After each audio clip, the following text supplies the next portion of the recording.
I think we're going to start.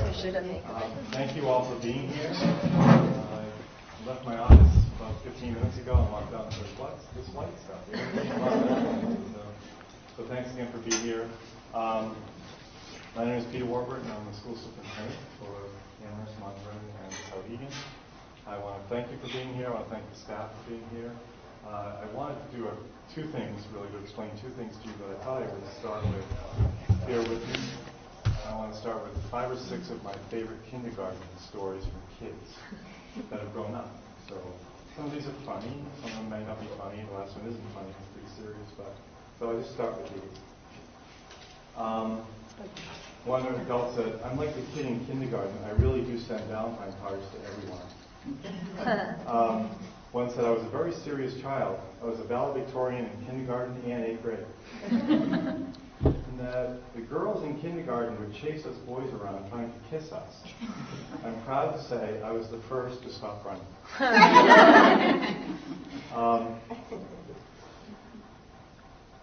When I was in kindergarten, I was in a competition. I read 52 books in a week. An officer came to my home one night and asked where I was between 5 and 6, and I said, kindergarten. And the last one is, the universe is one great kindergarten for man. Everything that exists has brought with it its own peculiar lesson, just like kindergarten. The other thing I want to say is, if we go back to last year, you may remember there was a warrant article for kindergarten for $620,000 to install full day K in Amherst. And that warrant article went down. Remember also, the warrant article was for the money. There was no room in the budget last year for that. Curriculum, approving curriculum in schools is the job, really, of our school board. So that was difficult, but we needed to put in the warrant article because we didn't have room in the budget. This year, administrators went to the board and said, we think we can do it. And we did. We also heard from last year from people that we agree with full day kindergarten, but it's too costly, and you don't have any way to really measure it or evaluate it. I think we touched all those bases, and now we have a situation where we have it in the budget, the same level of staffing we had last year, and a small increase or decrease in our budget. So very proud of all of that, and I want to thank the administrators and the staff for working on that with us. So enjoy tonight, and let's hear about kindergarten. So thank you. I'll start. So, welcome this evening. We're making history tonight. This is the first time we are live streaming from Clark School. So we're on TV live and we're being archived so that people can watch it again and again for their viewing pleasure. So, welcome to this particularly important night, the night before the public hearing in Amherst, where we will provide information regarding full day kindergarten. So, once again, Principal of Clark Wilkins School, Jerry St. Amand, Christine Landworld, who is the Director of Curriculum and Professional Development for SAU 39. And then we have a wonderful panel of teachers who work at Clark Wilkins. Donna Nyland, who's a kindergarten teacher. Kirsten Quinn, kindergarten. Jane Lindsay, from Whittier, who is a guidance counselor at Clark School this year.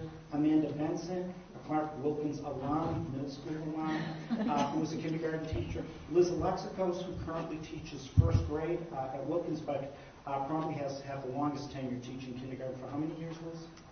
18 of the 20. Okay, so that's our panel who will answer questions and that at the end, because we know you'd like to hear from them.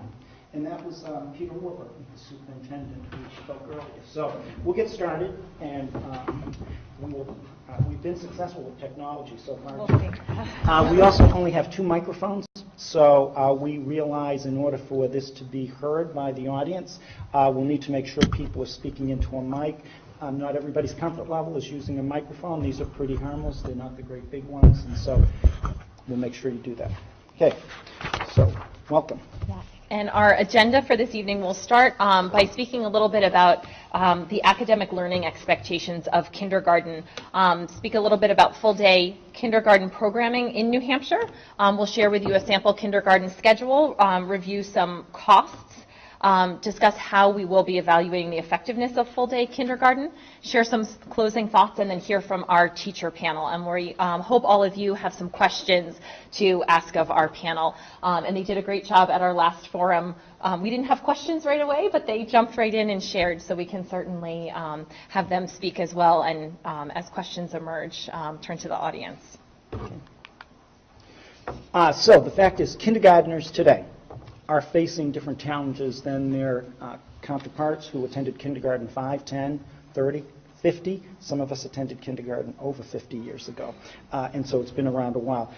So this particular slide, we're hoping to highlight research that has actually been done to address the topic of, is kindergarten the new first grade?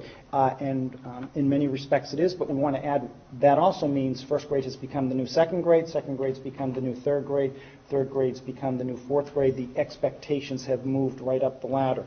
And so there were a group of teachers who were kindergarten teachers who were studied over a period of 12 years, who were surveyed over multiple years, and came up with these pieces of information that we think are the most critical about kindergarten today. There is more focus on rigorous academic skills than there has been in the past. Less focus on music, art, and creative activities. I hope most of you know that right now our kindergarten classes do not have instruction in art, music, physical education with a specialized educator with credentials in those areas. The teachers integrate movement activities, music activities. They're all very creative, but the fact is we do not have those special subject areas integrated, and that has been shown to be a critical missing link in early instruction. There are definitely higher academic and behavioral expectations when children enter kindergarten. There was even an expectation during the survey that children would receive instruction, academic instruction, prior to beginning kindergarten. So again, you'd have to apply at the preschool level or at home, but that there was an assumption over time from teachers that kids were not coming in with the same skill set. They needed to be at a higher skill set to be functioning. So that's why we talk about kindergarten becoming the new first grade. And teachers have come to recognize over time that all expectations for children in kindergarten in a half-day program are extremely rigorous and present challenges in terms of many components that we'll address as we go on. So I'll speak a little bit about the academic learning expectations. We explained that those expectations have increased. Well, what does that really mean? So in looking at the academic learning expectations for literacy, in 2001 we had the New Hampshire grade level expectations, and those grade level expectations outlined the kindergarten with fluency. There were absolutely no fluency standards, which means that students were not expected to be able to read fluently in kindergarten at that time. And students were, to meet reading expectations, they should be reading at an independent level of a B or C, and that's on the Fountas and Pinnell benchmark system. And now with the Common Core state standards, which are our New Hampshire state standards, students are expected to read emergent reader texts with fluency. So there is a fluency expectation for kindergartners, and students are really meeting expectation when they can read independently at a D or E level. So we move from a B, C level to a D, E level on it's the Fountas and Pinnell benchmark system that benchmarks levels for students. So the expectations are fairly significant. Really, prior students weren't expected to read much independently, and they really are now. For math, under number, back in 2001, students only needed to have a conceptual understanding of 0 to 12 and to count to 30. They didn't know what a 20 or a 25 meant necessarily. They understood that 0 through 12, what it really meant. But above that, they only needed to be able to count to 30. They're now expected to have a conceptual understanding through 20 and be able to count to 100. For place value, students weren't expected to understand our place value system, the difference between a 9 and how you move to a 10. Now they need to have a strong understanding of place value through 20. decomposition and recomposition of number, addition and subtraction using concrete materials. So students never had to add or subtract in kindergarten paper, pencil. They only needed to do that using manipulatives and show if I have a group of 10 and I take 3 away, what's left, and they would count what's left. Now they are expected to be able to understand all the different ways to make 10, 10 buddies, and then 10 plus a number, and also be able to add and subtract fluently. So paper, pencil, addition and subtraction, 0 through 5. So those are pretty significant shifts as well. So both math and literacy, the learning expectations have increased. So an important component of kindergarten, whether it's a half-day or a full-day program, is social and emotional learning, and it is definitely an area that does not get adequate attention in a half-day program. The teachers, I think, will be able to address that to a large degree. So we recognize via research that social and emotional competence really establish a critical foundation for children who are entering school at the early years of kindergarten in terms of learning. We know that social emotional competence can actually be a stronger predictor of future success than even academic performance. We know that children need to learn to self-regulate. We need to learn to self-regulate better as adults, but it starts at the foundational years with preschool, kindergarten, and we recognize the need to spend more time on those areas. We do know that approximately on any given day, 50% of our current kindergarten students, who are all half-day students, go to an alternative setting, either before they come to kindergarten or when they're leaving. So if they come in the morning, they might be going to a program afterwards. It could be preschool in the village, it could be Hampshire Hills, it could be home, it could be a special activity, but it's a pretty significant number of children who are doing something above and beyond just coming to school for that half day and not having a scheduled activity to go to afterwards. We recognize the value of the half-day program we offer, but also appreciate the need for children to spend more time to develop the social skills they're not developing as successfully now as they could. And I don't want to take the steam away from the teachers, but there was something Kirsten said at our last meeting about we have a goal in the district, the SAU, to have children and adults persevere, that we really want people to stick to a task. And I think she highlighted beautifully that in kindergarten, any grade level, but kindergarten in particular, we often get children established in an activity, and once they're really going with it, it's time to move on to the next activity because the time frame is so short. And so we want children to persevere, but we're not really providing them with the time and opportunity to do that. Did I quote you pretty well? Thank you. Okay. Full-day kindergarten programming in New Hampshire. We know now, I think we have to go to the next one. Oh, sorry. Yeah. Approximately 104 districts in New Hampshire offer a full-day kindergarten option. And so we want to stress that many of those are districts that are offering full-day exclusively. There are districts in New Hampshire that offer a full-day option to selected students. It could be on a fee basis where you would pay, or it could be that grant monies are being used to offer a full-day program to certain children. But we definitely are not the first to be suggesting this. We know that 11 districts implemented full-day kindergarten in 2014-15, and we know that at least 2 districts that are near to us, Bow and Mont Vernon, our neighboring community, part of SAU 39, are implementing full-day kindergarten for the first time this year. Our neighbors, the state of Massachusetts, and we are often compared to Massachusetts because we're so close, and many of us have roots there or work there or have connections there, that approximately 92% of the children in Massachusetts attend a full-day kindergarten program. And currently there are only 5 districts in Massachusetts, a larger state, more districts than we have, that offer only a half-day program. So Massachusetts definitely has some half-day, but the majority offer full-day. We also know that this is, I believe, the first year that Manchester is offering full-day kindergarten in every school. Manchester has offered it for many years. It's been kind of 3? Okay.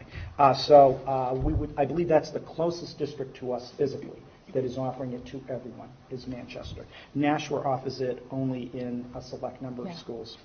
And Milford has a program where select students stay for just a portion of an extended day. I don't believe it's even a full day, but they've seen such great success with that. They're actually looking at possible full-day programming in the future. They don't feel that they can do it next year. They're looking to expand the program they have, but eventually move to full-day kindergarten. And Oyster River is planning on full-day kindergarten for next year. Should we expand? Yeah, and I know you probably can't read the tiny little print on there, but this is actually a list of all of the districts in New Hampshire. The red shows the districts with full-day kindergarten, where it's district-wide. It's all schools.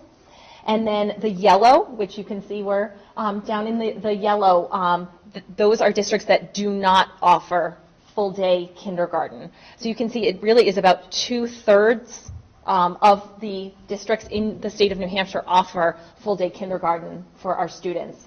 And we are going to show you a little time-lapse model that walks you through the past 12 years or so and how full-day kindergarten has spread throughout the state of New Hampshire. And just watch how the yellow turns to red. And Janet, if you can click, you might have to scroll down. That's fine. And it should run itself. Yeah.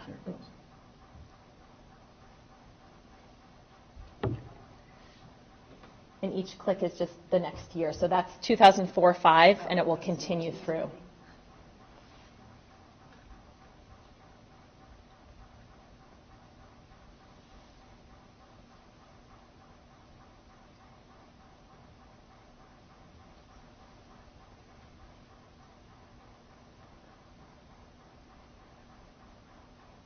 And that's this year. And Janet, you can close that. It will just scroll through again. But if you close just that last tab. So go to the top and over, over. The white, The white. the white thing on your left.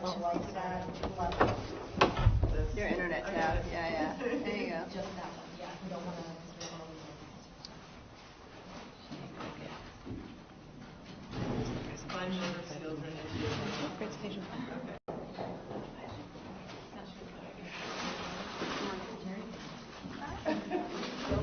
Are you looking for Girl Scouts?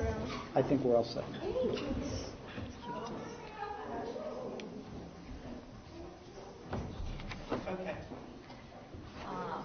And you can see, especially those last few years, how much full-day kindergarten was expanded, and much of that is due to our new state standards and the expectations for students. The Common Core state standards were created and written for a full-day kindergarten program. So right now we're implementing math and literacy standards in a half-day program that were intended for a full-day program, which makes it very challenging for our teachers and even for our students. And I know they did a great job at our last forum speaking to that.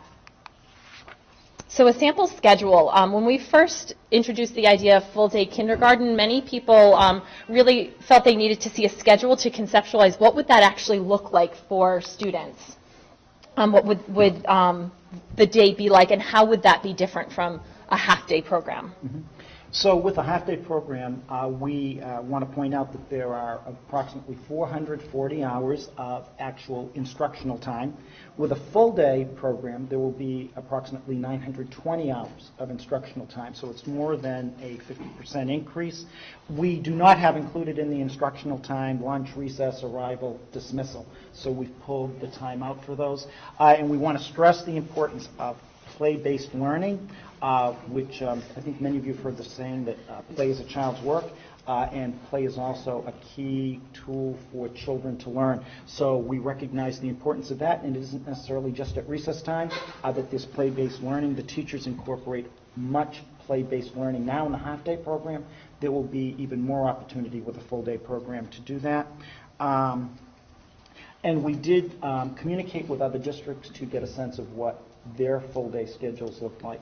And I think, we do happen to have our recess right now for morning kindergartners at the end of the day, and for our afternoon students, they have it at the beginning. And going back to when we established that, one of the reasons for that was we were recognizing in a half-day program that if you had a recess in the middle of the program, it took much more than 15 or 20 minutes because you had to prep the kids to go, get ready to go outside. You know this weather, you all know, right? It takes a while to get the kids into snow pants and boots, and then to get them back in. So we were pretty intentional about putting the recess at the end of the morning, beginning. We will definitely have at least 2 recesses, so the kids will, again, they'll be having lunch. This room has not been used this year for lunch, but it will be used for lunch with our kindergartners. And our plan is, just so people know, we will have 2 lunches. We will not have all 6 kindergarten sections in together for lunch. That would be a bit overwhelming, so we'll have a 3 and 3 split. We haven't really worked out the details if that'll shift, but that will be a big component of the full-day program that the kids don't experience right now. And if you look at the full-day schedule, it gives you a sense of how things would look different. Again, we want to make sure we reference this is a tentative schedule. We're not really sure that every teacher would have, let's say, their special subjects at 1:15, but they would definitely have art, music, phys ed, and library and guidance, which they do have now. Library and guidance do occur for kindergarten even now. And this sample schedule was created over the summer. We did work with both kindergarten and first grade teachers to dive in deeply. What does a full day kindergarten program look like? What does the research say around it? And the teachers really enjoyed this activity. They were able to roll up their sleeves, and if they had the perfect world, what would their schedule look like? So this was really the ideal or the perfect schedule that they were able to really design. And you can see how much time there is really for deeper thinking and more time for even some of the academics. We feel like the time is rushed right now, and you can see with our half-day program, it's literacy, snack, math, dismissal. And that's the day. And that seems really short and really rushed, and it is. And when you look at that full-day schedule, you can see that there's really enough time for those content areas, the academics. We really have science and social studies more thoughtfully placed into our schedule and more time allocated for that, along with that play-based learning, which is so important for the social and emotional development. But there's also time for reflection. And that's another challenge with a half-day program. There's not enough time for students to reflect on their learning. So that was specifically put in there, and special time allocated for that because that has been a challenge. One wonder has been around the kindergarten year and what that looks like, especially for students who might be coming from just a half-day preschool. Are children really ready for a full-day program? And in doing research this summer, we looked at Bellingham, Washington has done a lot of work implementing full-day kindergarten. And one model that they implemented was having the year look different in the beginning, the middle, and the end. So the first 9 weeks of kindergarten really look a lot more like preschool. That sample schedule we developed would probably be more, towards the middle of, after those first 9 weeks, the huge middle chunk of the kindergarten year. There might be adjustments or changes to accommodate for just that transition to a full day program. The middle part, the full 18 weeks, right in the middle, is really a high quality kindergarten program. And then those final 9 weeks, it actually looks more like a first grade classroom where the kindergarten teachers are helping to transition students to first grade. And we felt really strongly about sharing this with you. It was something that we hadn't shared at our first forum, and the teacher said, hey, that graphic really made sense. And we did want to make sure all of you saw how we would transition the students throughout the year. One thing we should mention is approximately 90% of our kindergarten students have had a preschool experience, at least 1 year of a preschool experience. Many of them have had more than 1 year of preschool. So in terms of exposure to a half-day program, many of the children coming into kindergarten have already had exposure to a program. Not necessarily 5 days a week, not necessarily 4 days a week, but the majority of children have had exposure to a half-day program comparable to the time frame for kindergarten.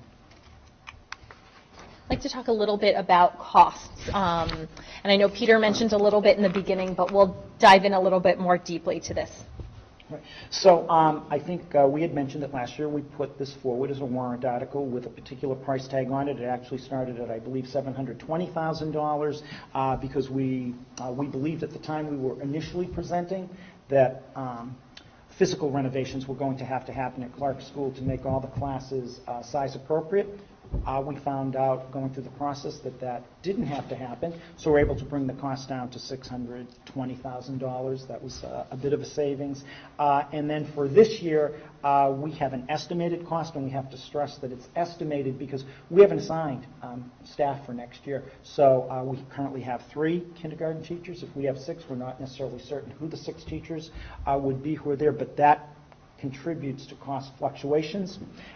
We also recognize that Mont Vernon and other districts have proposed full-day kindergarten through the regular budget process, and that it has been successful in many instances.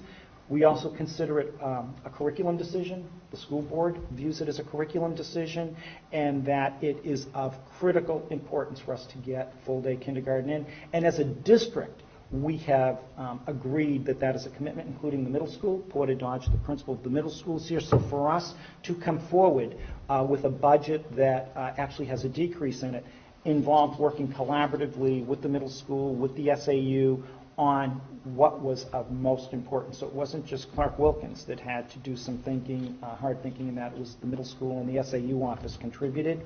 Much of the curriculum and professional development work that we had planned for this year, we actually participated in over the summer. I think Christine referenced it, and several of the teachers who are here today participated. So much of that has already happened. So that's why we are able to bring the cost down a bit also. We definitely feel at Clark Wilkins, I think even beyond, that this is the greatest priority, not just for Clark Wilkins School, but really for the Amherst School District in forging ahead. We should add to the curriculum work that took place over the summer was grant funded, not funded with district monies. It was with a federal grant, so that was valuable. So we had to make some changes in our professional staffing as well as our support staff to bring full-day kindergarten in without increasing staffing. Yes, we have debated whether we've got the right wording on all this. So when we say that we are increasing 3.0 FTE classroom teachers, we are adding 3 classroom teachers to kindergarten, but we are also shifting from other positions that have been of critical importance to us. We are eliminating 1 instructional coach from Clark Wilkins Amherst Middle School. We are phasing out a couple of interventionist positions because we are looking at the paraeducators in that who will be in kindergarten as helping with that. So we've had to make some difficult decisions. But so everyone will know we will need a 0.5 FTE special education teacher to support full-day kindergarten, because obviously we're going to have children here for the full day who require specialized instruction, special services, so that right now we only have a 0.5 position. We will need that additional. We will be increasing the integrated arts teachers. It's a 0.6 total, if that makes any sense to all of you. So we will have a teacher who would come in roughly 1 day a week for physical education, 1 day a week for art, 1 day a week for music. So that would total 0.6 of a position, but it's really 3 different positions in 3 different areas, although we don't know, there could be some magical person out there who has all those credentials and skills. Again, there's the reference to the reduction of the instructional coach, and really I think we came up with that word reassigning. It's really important for us to get the message to the community that these are important decisions we made. We would not, without going forward with full-day kindergarten, be recommending these reassignments and that. But when you have to make a difficult choice, just like all of you do with your home budgets, and I have to do with my wife on ours, you have to make decisions and prioritize. My wife makes most of ours, I'll let you know that. So the positions we're actually reducing or reassigning, they're valuable positions. We were not anticipating reducing those positions, but we felt so strongly about full-day kindergarten, we felt like we had to make some tough decisions, but they're decisions we feel so strongly about, and we feel that we can make it work, especially having full-day kindergarten. So changes in support staff, the same piece we had to look at really reassigning or shifting positions. So certain positions are being reduced and then other positions are increased. But again, there's a net change of 0. So our staffing is not changing. While certain positions might be changing, we're really reassigning, so it's not an increase in the budget with staffing. Right, There- although it is an increase at Clark Wilkins, but it's a reduction Right. at the middle school, so it evens out. So it's really looking at reprioritizing costs. No, it's, Yep, yeah, that's yep, not in, so yep. So evaluating the effectiveness of full-day kindergarten, many people wondered, well, how do you rate whether this is effective or not? How do you track changes over time? What will the difference be for students who were in a half-day program versus a full-day program, and how will you know? Well, some of the time we spent this summer, and even in the beginning of the year, we worked with our kindergarten teachers, as well as Lisa Femia Ho, who is our Assistant Director of Student Services, and a school psychologist, so she was very valuable in developing really a plan to evaluate the effectiveness of full-day kindergarten. One important piece, we've started now collecting data on the current half-day students, and we'll continue as those students move through, and we will continue to collect data on the students who will be in a full-day kindergarten program. And really that data is to look at that relationship between a half-day program and a full-day program in different areas. So we're going to be looking at student achievement, and the way we'll be doing that is using the NWEA MAP assessment, and it's the MAP for kindergarten through second grade students. And you might wonder what it's like for a kindergarten student to be taking a standardized test. And I'm sure when we spoke with the kindergarten teachers, they said, we're doing what? But the NWEA MAP assessment is actually really fun for the students. They have touchscreen computers, they have their headphones, it talks to them, they're really just touching the screen and answering questions, and many students came back and said, that was the most fun I've ever had in kindergarten, because they got to use the computers and they were so excited to have that experience. And it actually provided really valuable data this year for our kindergarten teachers. So students are taking the NWEA measures of academic performance for primary in math and in reading. They're taking that 3 times a year. It is a pretty short assessment. It is untimed though, so it can vary for students. And I know we did it in small groups. There were only 5 students at a time. And some, if they finished early, would return to class. So it really varied for the time for that. But we're collecting data this year and then over a span of 5 years and looking to see what trends we notice. In looking at the social and emotional learning, that's a really strong piece of why we want full-day kindergarten. We feel that's a piece that we can't address as well in a half-day program, so we felt that we needed to also measure that piece. We did a really deep dig this summer looking at different measures that we could use to look at that social and emotional learning. And there's a tool called BIMAS. It's the Behavioral Intervention Monitoring Assessment System. And that tool, it's actually used by the Boston Public Schools, and they've used it very extensively and with a lot of success. And it can help, it is meant for program evaluation, so it is meant to collect data on students and see change over time.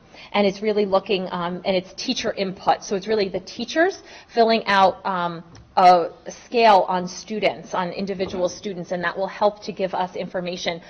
Is that experience different for students in a full-day program? Are they less anxious, or are they less stressed in a full-day program than in a half-day program? Or is there, are they farther along in their social and emotional development? And then for academic support, we do also want to look at referral rates. Are less students being referred for additional supports in different areas because we've had enough time for both in-depth learning, practice, and reflection? And we will also look at different measures like attendance or discipline or even student attitudes. The teachers are a really important piece. So it's not just, we want both the qualitative and the quantitative data, but we felt strongly about having both and having a really strong proposal and collecting data this year as our benchmark year and then moving forward. So some quick closing thoughts, and then we want to allow time for our panel to speak and have you ask questions. So a critical word when we think about full-day kindergarten is time and the need for more time. We know that the children need more time to practice internalize all of the social skills, the academic skills in which they're being instructed. They definitely need more time to interact with their peers through play and work. They need time for opportunities in art, music, physical education, more time for small group, individualized instruction, time for the children, the teachers, and the families to develop a stronger bond, a stronger relationship, and really time to address the whole child. And we'll add once again, the full day program will provide us with the opportunity to offer 920 hours approximately of instruction, and that does include the special subject areas of art, music, phys ed, so the creative arts are included in that time frame versus the 440 we currently have. And just to recap some of the benefits of full-day kindergarten, when children are in full-day programs, they're receiving more instruction than children in half-day programs, which seems obvious, but it's a really strong point. There's more time for that instruction, as well as being able to balance the day and provide more time to really dig in deeply, and even instructional activities that increase learning, different strategies such as cooperative learning, where students are working together and learning in groups. There's not as much time for that. It always seems so rushed. And the teachers do such a wonderful job of trying to incorporate that in as much as possible, but it does always feel rushed, especially exploratory learning, where students might just be learning by doing, and child-initiated activities. So more time for those strategies. While they're employed as much as possible, having more instructional time will allow teachers to use them more often. And full-day kindergarten students exhibit more independent learning than half-day students, greater classroom involvement and productivity in work, and more reflectiveness than half-day kindergartners. And full-day kindergarten allows for a more consistent schedule for children and reduces the rate of transition time to class time. When our class time is so short, the transitions seem really fast, which really makes the day feel so rushed. But when we have greater time, those transitions, there's less of the transition time, and it really does reduce stress on children. So I'll introduce the teacher panel once again, because we definitely know they are the experts. So Donna Nyland, kindergarten; Kirsten Quinn, kindergarten; Jane Lindsay, guidance counselor; Amanda Benson, kindergarten; and Liz Alexikos, currently first grade, formerly kindergarten. We should add Donna Nyland, by the way, also taught first grade for probably as many years as Liz taught kindergarten before she went. And so we definitely would like to involve them in any of the answers to questions or the dialogue, since they all made a commitment to being here tonight. So we want to thank you for attending. We definitely would love to answer questions you have. And Jerry and I are happy to answer questions too. Go ahead. What we'll repeat the question to make sure it can be heard. I noticed in the half-day program and the full-day program, when you're talking about the increased level of literacy and the increased level of math that's being expected now, the timing for the instruction of both math and literacy stays the same. So what other areas are being, I guess, focused on, or maybe are they spending more time on literacy and math in other areas? How are they going to get that increase of education in the same amount of time? Yeah. Do you want to answer that? Yeah, do I need to, I'll add, yeah. Do I need You to need lean the forward, mic. or can you hear me? Well, it's not if we can. Somebody else? It's Brad can. Just hop on the table. Can you hear me now? I think looking at the schedule, the change in schedule, you should understand, one, that we aren't necessarily looking to add academic time for the students. We're hitting what we need to hit for academic time in our half-day program. It's that we're struggling to create the balance that we want so that they can learn appropriately for where they are developmentally. So I think that's a piece of it. The other is that if you look at like play-based learning, there are definitely some things that are in our full-day schedule that aren't in the half-day schedule that are opportunities for us to teach math and literacy. And like even when we would do science and social studies, we would integrate, math, literacy into those areas as well. So even though it's like not on paper as additional time for math literacy, it would definitely be funneled through in other areas. And we had interesting conversations this summer about that. We spoke about how during morning meeting and calendar in the morning, we allocated a lot more, a bit more time for that. And one of the reasons was because we wanted to make sure we spent a lot of time on the calendar, which we were saying that was at least 15 minutes of math instruction happening during that time. And then you have your 45 minutes of math later on. So it's really, we made commitments this summer about the length of time we'd have for our content areas. So 15 minutes of math instruction is actually during the arrival and the morning meeting time. The other piece, too, we have a separate time set aside for writing. Right now in the half-day program, the literacy block, that's reading and writing and phonics, where we were actually able to separate the writing piece out, but then also integrate it with the science and the social studies, which we felt really strongly about.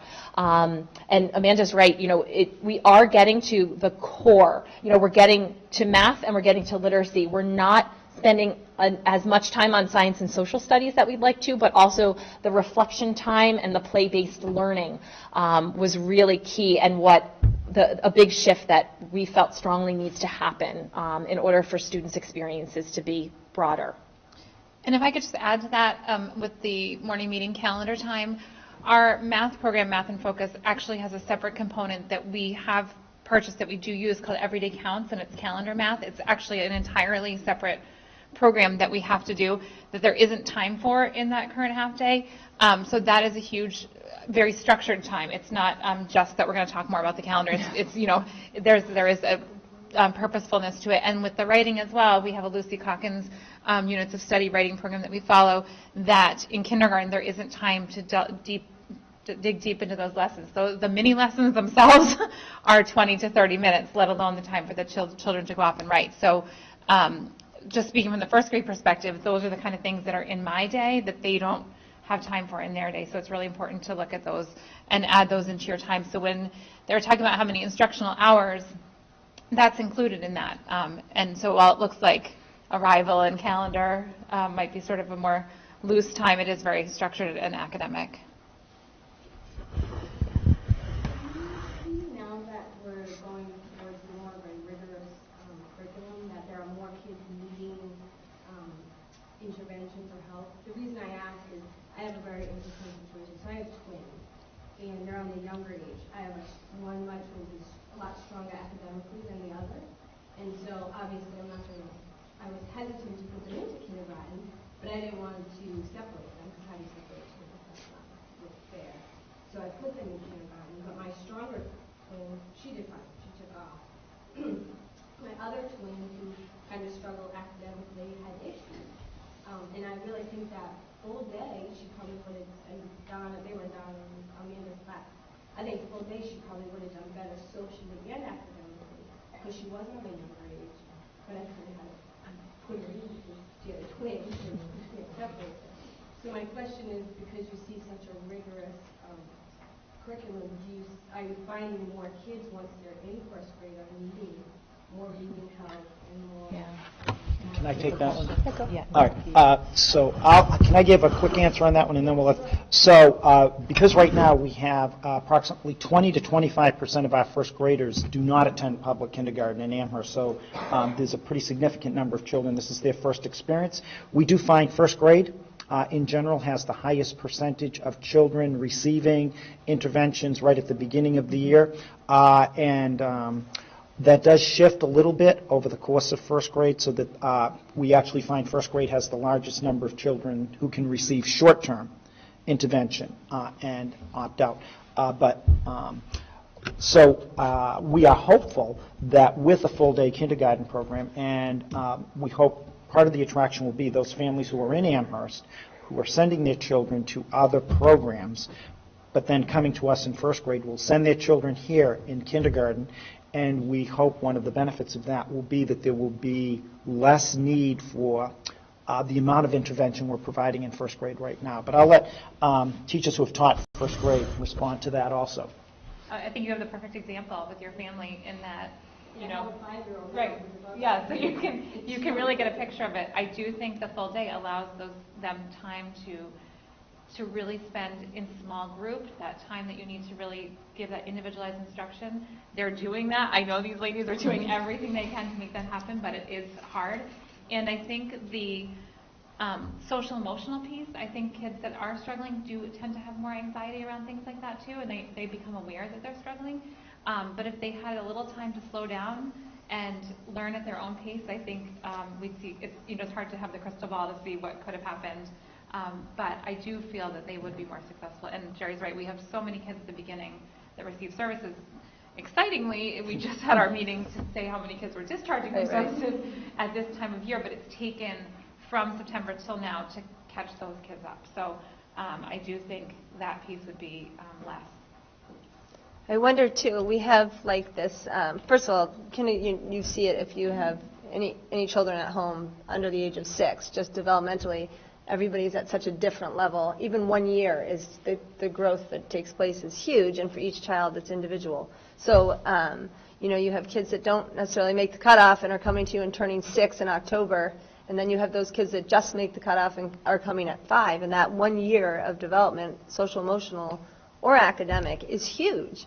And I think with a full-day program, it allows us as the educators to be able to create a program that's really going to meet the needs of those kids at this level, and this level. And that may not just be academically. That may be the kid that needs a little bit more time to, adjust and get to know their peers and learn how to problem solve, and where we are right now with the standards we're held to and the growth we want them to achieve, it feels very tight. And I think this year, our classes are young this year. This is definitely, I've been teaching forever, but my class is the youngest. You giggle over there. I think total, I think there's 14 out of the 40 that are, or 15 that are late summer birthdays, and they're young. And I think this is the first time I've had to say, slow down. Because until they're ready, until they have hit that social emotional growth and they understand what it means to be a student and what it means to be in this environment and how can I be part of the community of my classroom, they're not ready to learn. We can practice the ABCs, but, until they're ready to be a listener and demonstrate whole body listening and really be in tune to their needs and what our needs are in the classroom, they're just not there yet. So I think that, too, is huge, that having a full day model will allow us to not feel that pressure to push, but instead give them the time that they need in order to ease into our expectations. Right, so it's the time and then obviously the opportunities, as Liz pointed out a little earlier about having that group time. So in the half-day program right now, we have so many things that we need to cover that we don't have as much time to then pull small groups and reinforce certain skills, revisit other concepts. So with the full-day program, you have so much more time to do that. And have time to just observe them during that playtime. You learn so much from them. You pick up on more of what their interests are and that sort of thing. So full day is going to be a big positive change for the kids and parents too, and developing that time with parent relationships too. With having 2 classes, that's 40 kids. That's 40 sets of parents, and in some situations, even more than that. So being able to build that relationship is something really good for our future moving forward.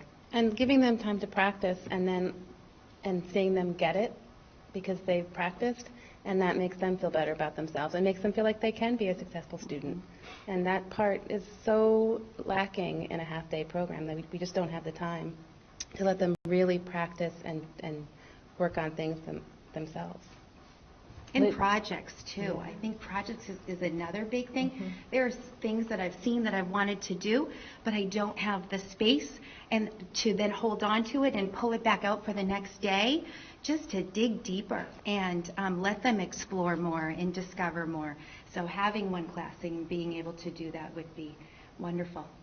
And Liz, I know at the last forum you shared a really good math example about how you let them have free choice time in math and how valuable it was, and I feel like that could be in a kindergarten classroom. Yes, I think it touches exactly on what Donna is talking about.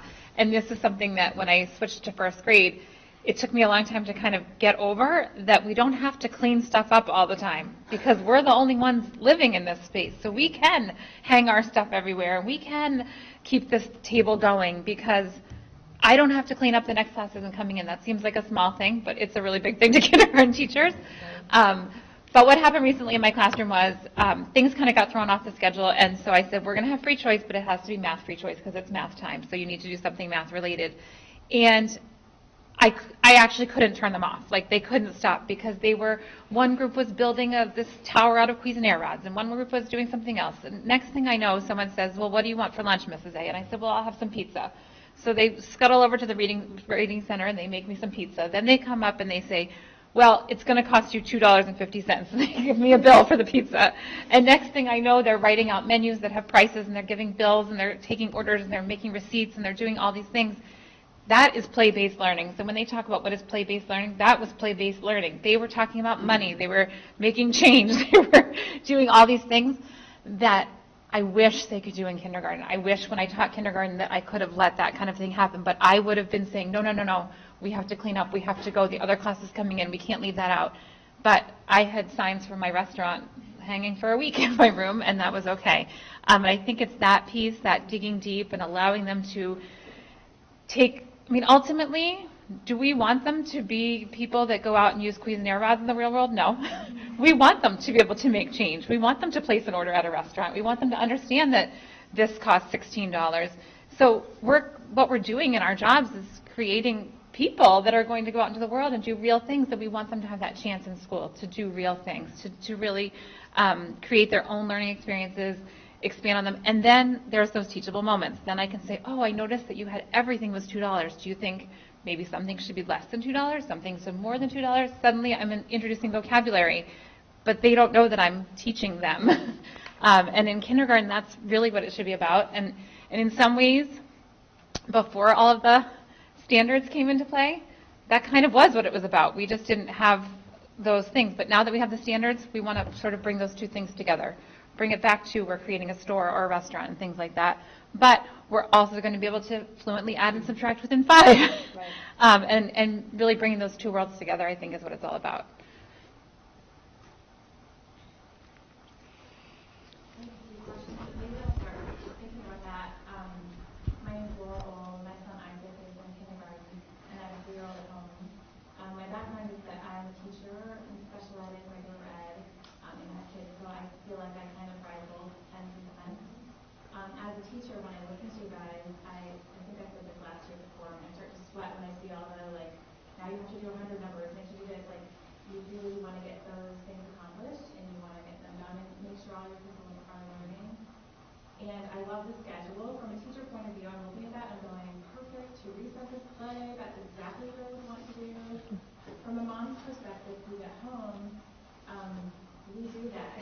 We have a play restaurant, play store at home, so that tears me a little bit of, okay, so my son's afternoon is spent doing that play-based learning. So, it's a little bit of a trade, I think. I know a lot of kids are going to daycare where they might be sitting in front of a movie for 4 hours. So I think it's different for each child. So I just want to throw that out there, but at the risk of comparing to neighboring districts, I guess I just have to say, I have a niece in Hollis, and my son, they're the same age, and so they're both getting the same experience at the same time. And I'm just curious why class size has not been discussed. When I got my master's degree 15 years ago, there was a preponderance of evidence at that time that class size is critical, especially in kindergarten, first, and second grade, in establishing a good educational career. So I can't help but feel jealous of my niece has 13 kids and 2 program assistants in her class, and they are spending less taxes and less dollars per student than we're spending here. And I know there's a ton out there, and so that's why I hate to say it, but I do see she's got art, music, PE, she's got 13 kids in her class, and I'm going, I feel like we have a wonderful staff that's doing as much as they can, but with 21 students versus 13, from a teacher point of view, I know with 21 students in my room, I would just have a hard time addressing everyone. I think if you're there 10 hours or 3, you can't possibly, with every lesson you teach, speak with every child because there's 21. Whereas if you have 13 and you have 2 other people helping you, you can speak with them on every single lesson. So I asked you about that. There's a huge amount of research now. For the last 15 years, they've even added to it of how critical this is. So where are we on that, and why are we not addressing that first? Where is that in the lineup of priorities? I'll bet you'd like me to take that. So I think we would all agree that the kindergartens this year in particular are too large. I think we face challenges every year with kindergarten in terms of planning. How many sections of kindergarten will we need? So I believe actually it was in late April. People were shocked. Our numbers were so low. We had 50-something children. We went down to 4 sections of kindergarten because the numbers looked like they weren't going to be. So as time went on, numbers started to go up. We recognized we would need at least another half section of kindergarten. We went up to 5. Things were looking pretty good for a while because our range is 16 to 18, and then as new students have come in, they've happened, many of them, to be kindergartners. 4th grade, which could comfortably accommodate 24 children per classroom, only has 20. We haven't had a single new 4th grader move in since September. We have had 74 other children move in, and don't know why. So I will have to say, we don't like that number. One of the things we did make sure, kindergarten teachers made sure this went into the budget, proposal was a full-time para for every kindergarten classroom, which is not the case right now. So ideally, we would like to see the numbers at 16 to 18. I don't think we'll ever see 13 as the ideal here, but definitely 16 to 18 would be what we'd strive for. So that's definitely higher. I would even say the 1st grade classes and the 2nd grade classes this year are higher than we would typically like them. So it's definitely something we're tuned into. At Wilkins, we do have a space constraint in terms of how many more classes, but I'm sure the teachers would be happy if they had 16. In fairness, I will have to say, although people have said the numbers are high, they haven't really complained as much as they might have if we weren't going forward with the full-day proposal. I would say 13 is a nice number, but I would tell you if we had numbers as low as 13, we'd be told to make sure we cut back for the next year and get into the guideline range of 16 to 18. Okay, so this class going forward, then, is these sessions, because one of the things I noticed in the research is that it has a cumulative positive effect on students. So if you have, low cognitive in kindergarten and 1st and 2nd, there's greater academic improvement each one year. Yeah. So I'm wondering, is it going to continue each 1-to-1 for this particular cohort year, or is it going to be extra teachers? We typically, in 1st grade, have had 1 more section than we have in kindergarten, simply because we've gotten that additional number of students that didn't attend kindergarten.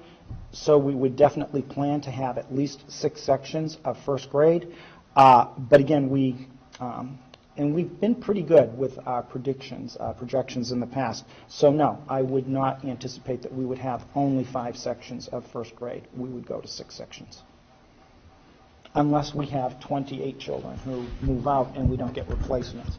You probably know that many of those decisions are not made till late spring when you have a better sense of numbers. But yeah, I would agree those numbers are too high for 1st grade also. Correct? Yeah. Oh, yeah.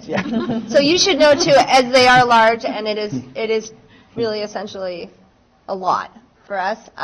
There are structures that you implement in your classroom as far as classroom management, and also a structure academically to help balance and hit the needs of all those different levels. I know Daily 5 is definitely one of them. And, I was a reading specialist at the middle school for a couple of years, and I had 32 kids on IEPs. And in that environment, if I had 12 of them at once, they all have different goals and different needs. And in using Read 180 or System 44, you create that environment in your classroom where you have 3 places or 3 different activities happening at once, which then frees you up and allows you to take part in that direct instruction. It's the same thing with having 20, and I know I'm going to put it over you. Yeah. So there's a management system that we use in the classroom, and paras that are in the room at that time. Certain days we are meeting with certain groups, and different lessons, depending on what it is, we're doing different activities to speak with each child at the table at that time. So we're collecting data, we're getting information from each of them at different times in different ways. So we are meeting those needs and making sure we've got our notes and collaborating with the paras that work in our rooms or the reading support teachers that come in and the math support teachers that come in. So it's just it's a lot of collaboration that happens to make that all work. And I would think anything of one piece that having 21 kindergartners in your classroom, the noise level, I think impacts some children, definitely, as far as whether we're getting to what we need to get to or we're creating an environment for our needs and their needs academically. I think that's happening. But I think, the noise level is higher. Your social emotional piece, I think there ties to the noise level and just to a different level of, I don't want to call it organized chaos. But it is, problem-solving skills are definitely something we focus on in kindergarten. And if you're going to have a lot more problems with 21 trying to get along than you are with 13. So. And I know hearing about the reading levels, the literacy circles and the small group reading, there's a lot, when you learn about that, there's specific numbers of kids you're supposed to have in your group. So if you have groups of 7, because you can only get to this many within a time frame, that's not an effective group. And every teacher that teaches that knows that's too many. And I'll tell you, we don't have groups of 7. Instead, you have another activity, and you have to rotate that many more through, really, because we would all agree 7, more like 3, I think. It's is usually your- anywhere from 2 to 4. Yep, I was gonna say- It's usually your group size. 4 would be your max. Mhm. So it's adjusting and juggling, Can I address the other thing that you brought up about being at home in the afternoon? And this came up last year too, and as a mom, it does tug at my heartstrings too, because this is your baby that's starting off to school, and to have that time, that precious time at home with them is so important. And you know what? There are parents that do wonderful things and have play restaurants in their house and take their kids to museums and do all these great things, and I never want to take that away from a parent. But as a first grade teacher, there's one issue that Jerry alluded to that Kirsten had brought up before about perseverance, and I'll add another word, which is stamina. And we actually really focus on that word in first grade about stamina. And having the stamina for a full day of being with your peers, which is just, it's different than even having a play date. You can have a play date for the whole afternoon from the end of kindergarten until dinner time, but that's different than being with 20 of your peers. And that stamina to sustain longer activities, to work through challenging social problems, things like that. That's what, as first grade teachers, we struggle with for the first couple months of school, is really addressing that issue of stamina. And I think that if they had a full day kindergarten, which again, going back to that one slide that Christine mentioned about the first 9 weeks looking more like preschool, and the next 18 weeks being more of a rigorous kindergarten program, and the last 9 weeks looking more like first grade. As first grade teachers, the other first grade teacher that was on the committee this summer that worked with me, we've presented that to our first grade team, and we've said, what a great model, maybe we should try this too. Make the first 9 weeks of first grade look like kindergarten, then first grade, and then the last 9 weeks look like second grade. So again, just kind of like that on-ramp sort of thing. I feel like half-day kindergarten isn't giving them enough of a on-ramp into first grade in terms of stamina and perseverance. Both academically and socially and emotionally, and maybe even more importantly on the social and emotional. Well, and I just want to piggyback on that. As Mr. Santamon had said, social emotional competence really does set the foundation for school success and is a better predictor of success than academic preparedness or cognitive ability. And at a time when their behaviors are more malleable is really the ideal time to really be able to get those skills of self-regulation, helping them to have the skills to be able to focus and problem solve and navigate their social world. And I love that Isaac has the opportunities at home, but we see so many kids that don't have those opportunities, that are going to 2 and 3 different places during the day. And they're overwhelmed, and their stress level because of all of those transitions is so great.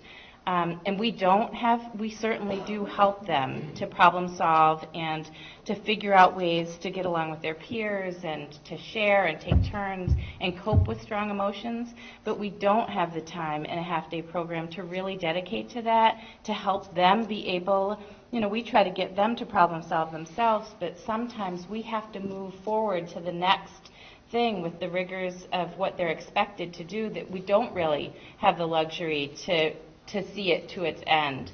with them. We do the best that we can with the time that we have, but a full-day program would really give them those opportunities to be able to be more successful socially and really throughout their lives. That is going to be the key to their success, of them being able to get along with other people in the workforce or in their interactions. So I think that's something that would be a gift to them. And one thing that came up last year that I thought was good too was there was some discussion as far as, well, we do play groups, and we once a month we go to the Boston Museum of Science with a group of families, and we do this and we do that. And I hate to say it like this, but you handpick the families and the children that you kind of handpick, that you gather and take part in those activities with. You're not choosing the child that's difficult to get along with. You're not choosing the child that isn't typical in the way his brain or her brain works and functions when things aren't going the right way. So, and though you may have the child that thinks like that and often gets stuck, you may not be invited to participate in those activities with other families. So I think too is that it's teaching that flexibility and that we are all different and we do all think differently at 4 and 38, and yet you still have to learn how to cope and not be best friends, but work together and get along in this environment, So I think there's that piece too. And like we said, does it feel like it's funny because when you were talking about we take care of it, we work together to solve the problem, we show them, we model, and then we move on. It doesn't always feel like we have more opportunities to set them up to run into that problem again and see if they can then do it themselves, because of that. So I think that when we talk about application and allowing them to have time or that play-based learning, can we give them a challenge at the table and send them off to play? They don't know what they're doing, but they have to somehow figure out how to work together to build a bird's nest or a bridge, and without realizing it, they've got the kid that doesn't want to build it that way, and then a month later we're building something else, and suddenly you see that they've learned from the previous experience how to communicate with one another and work through that. So I think that that's something we all look forward to, definitely. But I do just want to go back to coming from first grade, teaching first grade for so many years. Honestly, it wasn't until October that I felt my class was ready for a full day. End of October, even beginning of November. And they would say to me at lunchtime, Mrs. Nyland, is it time to go home now? And I'd say, no, you know what, we're through the first half of the day, and we have all the other things we're going to do this afternoon to get them all excited about it. But it takes them time, and I think full day will get them ready, that stamina to get through a full day of first grade as well. And the academic, obviously the academic social emotional piece that goes with that. But really, that was a big, big hurdle to get over in first grade. I had seen a couple of hands, so I know if we have 2 more questions, we could try to answer those. My question's two-part. One is, do you know I'm sure you do, what Hollis and Bedford are doing in their school districts right now for kindergarten? Are they offering, or is it just mandated, but is it just put in place as a full day? And the second part of my question would be, has there been consideration to do it as an offering to the town of Amherst to choose full day as opposed to half day, to choose that additional afternoon half time for the kindergarten class, or to even extend it but not extend it all the way until 3 o'clock and make it quite as long of a day for those kindergartners? Shall I take that one? So we do know what Hollis and Hollis and Bedford offer. Hollis does offer a full-day option for selected students, and they use federal funding for that, so it isn't an option for all children, but for some. Bedford does offer a program where for a fee, you can register for a second half of kindergarten. We feel offering only to some would be inequitable, and so that is why we are focused on offering it for all. We have looked at different options, like let's say an 8-to-1 day as opposed to the full day, but we really believe this is the best option for us to offer when we look at all students. So I don't know if you had another piece in there I missed. No, that was it. Just to ask if it was an option to do it Yeah. as a, if you want the full Yeah, day. no, it will not be an option to. Or Yeah. just to make the day longer. Yeah. But longer than half day, but not We had thought about that, but this is, yeah. And we've had parents present that too. Would that be a possibility to do something gradually, start with 8 to 1 and go? But right now, we are committed to the full day for all children. It would be really unfair to the first grade teachers if they were Yeah. full days. And then now, for first grade teachers, now you have kids that are, and then it's Yeah. Yeah, I mean, the inequity was one of the main reasons we weren't looking, but it does create a huge gap in the experiences and the knowledge that students have when you have a partial full-day program. And, for example, in Hollis, the optional full-day program is for students who are not quite reaching certain benchmarks, so it's giving them that extra time to be able to catch up to their peers. So it's not creating a gap. It's actually trying to close the gap and bring those students up to where their peers are. And in Bedford, it really is, and I know, Liz, you can speak to the program too. Your children were in it. But it is more enrichment or Right, it's... the Bedford program is an enrichment program, and it is, you do pay for the other half of the day. I do think in some ways that my son was at an advantage going into first grade because he had more academics because of that.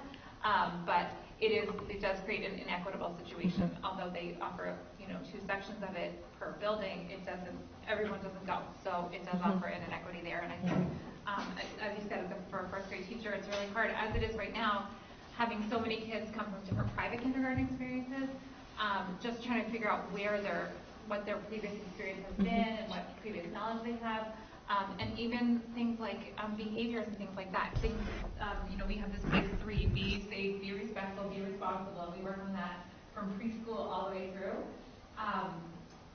School rules and expectations, things like that. They're coming from so many different programs that there's an equity there already. So to further that by having our own kindergarten kids be having 2 different experiences, I think would be even more challenging. You've been very patient, and you've also been standing through the whole presentation. So could I make this the last question? If anybody else has anything.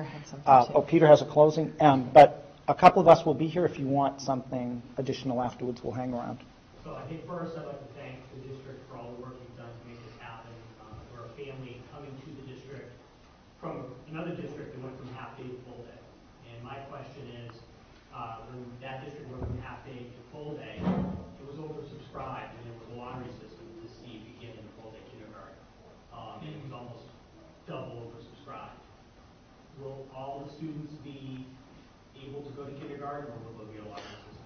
No, all of the children will be able to go to full-day kindergarten. That's all we plan on offering, and we are not hoping for a huge influx of additional kindergartners. I will tell you, though, it also addresses the half-day issue. This particular year, we have been able to accommodate every family who needed morning kindergarten with a morning placement. But for at least the last 6 years prior to this, we have had waiting lists for families who needed morning, and we didn't have enough slots for morning. We've ultimately been able to move people in even after the school year has started, but that actually, the half-day program creates a bigger problem for us with regards to that than we think the full-day program will, because there will not be, and there won't be a lottery. You will be able to participate in a full-day program. Thank you for the hard work. Great. Thank you. Peter? Just a couple of things before you go. It's interesting that the amount of conversation tonight was around play. We used to think that play was more for kids 4 years old and 5 years old was a relief from the serious work. When actually, if you watch 4 and 5-year-olds play, it is the serious work. So the more they can have that, we had a lot of conversation about this last year when we talked about full day kindergarten. The other thing is, this is just the beginning for us, for full day K and Amherst. However, we have full day K that has begun in Mount Vernon. We're in month 5, and I have to tell you, the teacher that's in that classroom has been a kindergarten teacher for 38 years. And if you were to talk to her from day 2 to now, she is very different. She has 20 in her classroom, and she is like over the moon and retiring at the end of the year. That's why she's really. Yeah. Yeah. Now she's saying maybe. Yeah. And she has enjoyed it so much. I went in there one day, and there were 20 kids coming in from recess, and she said to me that, we talked about social emotional, kids in a half-day program go out to recess in the middle of winter, and to get their clothes on, get them off, oh, come on, hurry up, hurry up. And now that particular piece of stress is gone. The play works, the groups work, because there's a gift of time that we have more and more of. And so she has agreed to come to a forum or to a board meeting to talk about her experience this year compared to the other 38 years that have done. And this shouldn't stop now, because we're going to have full day K next year. I would love to have even a forum next January about the full day K program in its first year, and have you guys come back and talk to us and we talk to you to see there are things that we're going to do really well, and there are things that maybe we should think about it, maybe we should look at those things. So I would highly recommend that. So your input and your thoughts and your continued support are really important to us. So those are the things that I've been thinking of, and we thought of a lot of last year. And I thank you for your comments about thanking the district. I think the staff and the administration and parents have said, could we look at that? Could we look at full day kindergarten? We have, the board has been very committed to that. So we want it to work well for our children, and we'll continue to look at that. But let's think about that next January. I think that would be great feedback for us too. So thank you. So I want to thank everyone for attending, the panelists, everyone who's here. I do want to put a little plug in. Tomorrow night at Sauhegan High School is the public hearing for the Amherst School District and also the Sauhegan School District. So that will be an opportunity to hear the presentation on the entire budget for the Amherst School District, not just full-day kindergarten, but everything. And then if you do have friends or neighbors who would like to attend a forum dedicated to full-day kindergarten, we do have one additional forum planned for next Wednesday at 10 a.m. The PTA is hosting it here, and if we find that there is an additional interest or need in forums prior to the vote in March, we will also offer those. So I want to thank everyone for coming. I don't know what it looks like outside. Luckily, we haven't got the blinds up. So thank you for taking that time. And again, a couple of us will be cleaning up in that, and we're happy to answer any questions that remain. But thank you.